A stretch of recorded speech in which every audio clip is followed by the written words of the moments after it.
안녕하세요, 동물의 세계입니다. 여러분은 호그질라라는 동물을 들어보신 적 있나요? 생소한 이름을 가진 이 동물은 이름에서부터 뭔가 심상치 않은 기운을 내뿜고 있죠. 사실 저번 시간에 멧돼지에 관해 설명드릴 때 잠시 스쳐 지나가며 소개해드렸었는데요. 호그라는 이름에서 짐작하셨겠지만 호그질라는 멧돼지와 야생으로 도망친 집돼지가 교배하여 탄생한 동물로 돼지란 뜻의 호그 그리고 괴수 고질라의 합성어인데요. 얼마나 극악무도한 일을 저지르기에 전혀 연관이 없는 고질라란 단어가 합성이 되었을지 상상조차 하기 힘듭니다. 넓은 미국 땅에서 온갖 사건 사고를 일으키고 다니는 호그질라에 관한 이야기 지금부터 알아보겠습니다. 우리나라에서도 꽤 큰 민폐를 끼치고 돌아다니는 멧돼지들은 300kg만 넘어가도 초대형 개체 취급을 받는데요. 사실상 이런 초대형 개체를 찾아보기가 그렇게 쉽지만은 않습니다. 그러나 이 호그질라들은 기본이 300kg에서 400kg 이상으로 엘라베마주에 잡힌 호그질라는 무려 길이 3.1m에 무게 476kg이라는 어마어마한 개체가 잡히기도 했으며 심지어 500kg이 넘는 개체들도 존재한다고 하는데요. 우리나라 역시 맹수가 사라져버린 탓에 멧돼지가 판을 치고 있는데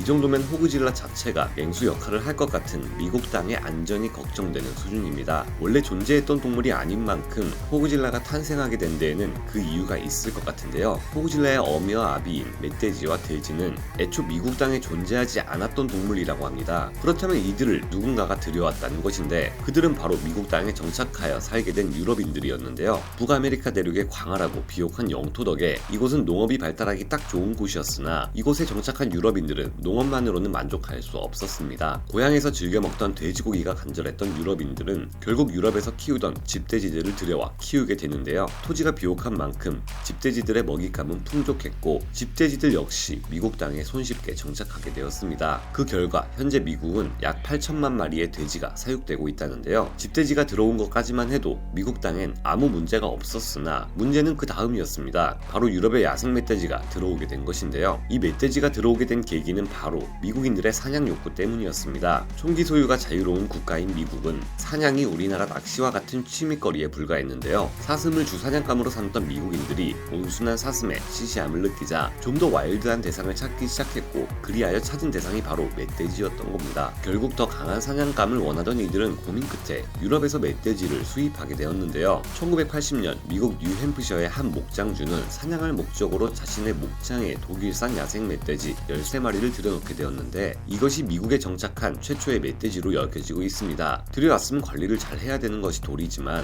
인간은 항상 같은 실수를 반복한다는 말이 있듯이 이렇게 들여온 멧돼지들은 결국 탈출하고 마는데요. 멧돼지들은 한 장소에 모여 잘 생활하는 집돼지와는 달리 강한 야성을 가지고 있어서 결국 울타리를 뛰어넘어 자연으로 돌아가려는 행동을 보였다고 합니다. 탈출을 시도했던 멧돼지들은 대부분이 다시 포획되었지만 이들 중 몇몇 멧돼지들이 탈출해 미국의 자연 환경에 숨어들었고 끝내 멧돼지는 야생으로 돌아가 생태계를 휘저을 준비를 하고 있었습니다. 이러한 일은 비단 뉴햄프셔의 목장에서만 벌어진 것이 아니라 다른 곳곳의 미국 주민들이 들여온 사냥용 멧돼지들 역시 야생으로 탈출하고 말았는데요. 그리하여 탈출한 멧돼지들은 미국 땅에 완벽히 적응하기 시작했고 이것이 호그질라 탄생의 시발점이 되었습니다. 결국 이렇게 탄생하게 된 호그질라들은 야생 멧돼지의 강력한 힘과 고기를 얻기 위해 크게 개량된 가축용 돼지의 거대한 몸집을 가진 괴물로서 미국 농가에 어마어마한 피해를 일으키는 주범이 되었고 이 거대한 잡종 돼지 호그질라는 미국의 초원에 적응해 새로운 야생동물로 자리 잡았는데요. 일반적인 멧돼지들도 날카로운 엄니로 다른 맹수들을 죽음에 이르게 할 수 있고 오한마와 같은 둔기로 내려쳐도 멀쩡한데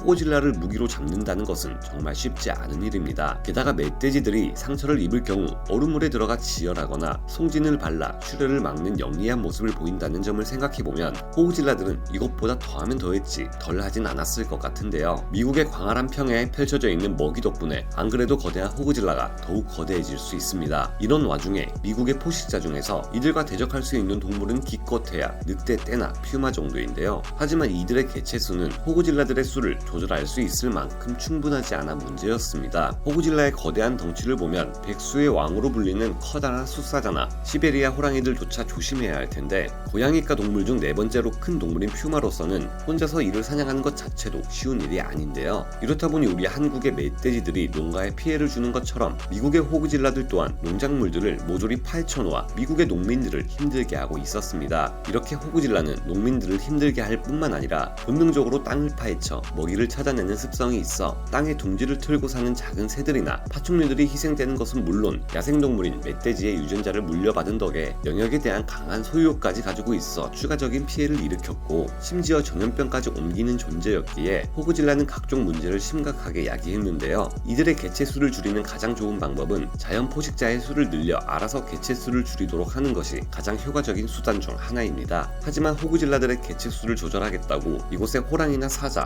혹은 거대한 회색곰들을 들여올 경우 또 다른 생태계 파괴종을 번창시키는 시작이 될 수도 있었기에 쉽게 판단할 수 없는 부분이었는데요. 결국 별다른 대책이 없었던 사람들은 번거롭고 힘들기는 하지만 사람이 직접 총을 들고 사냥개들과 팀을 이뤄 호그질라들을 잡기에 이릅니다. 하지만 우리나라의 엽사들도 멧돼지 사냥을 나갔다가 간혹 사망하는 경우도 있는 만큼 괴물이나 다름없는 호그질라를 잡는 것은 굉장히 위험한데요. 2007년 5월 28일 무게 476kg, 몸길이 3.1m의 호그질라를 잡은 스톤 부자는 3시간 동안 이들을 추적에 나섰다고 합니다. 아버지 마이크 스톤이 밝힌 바에 따르면 이 괴물 멧돼지를 잡는 데는 59경 캘리버 권총으로도 8발이나 필요할 정도로 단단한 맷집을 자랑했다고 하는데요. 미국 땅에서 큰 피해를 일으킬 것이 우려되어 미국 정부에서는 호그질라와 관련해 결국 몇 가지 행동 지시사항을 내렸다고 합니다. 덕분에 지금은 외국의 멧돼지가 미국에 유입되는 것이 엄격히 금지되어 있으며 사람이 멧돼지를 번식시키는 것 또한 철저히 감시되고 있습니다. 그리고 멧돼지를 숲이나 공원에 방사하는 것도 금지되어 있죠. 이런 노력에도 호그질라의 피해를 견디지 못한 미국인들은 이제는 헬기에 장착된 고화력 무기들을 동원해 멧돼지들을 잡아대는 모습이 포착되고 있다고 하는데요. 이들은 원래 이곳에 살던 동물들이 아니라 이런 진압에 크게 문제는 되고 있지 않지만 그래도 한편으론 이렇게까지 해도 되나 하는 생각도 듭니다. 미국은 세계 최강대국이라는 지위를 가졌지만 의외로 가장 큰 농업국가이기도 합니다. 그런 만큼 많은 주민과 다른 야생의 동물들이 큰 피해를 보지 않도록 호그질라의 개체수가 적절하게 조절될 수 있는 효과적인 방법을 찾았으면 하네요. 인간의 욕심으로 인해 야생동물이나 외래종을 들여오는 행동은 생태계 그리고 민간인들에게 큰 피해를 일으키는 일이란 것을 오늘 또 한번 깨닫게 됩니다.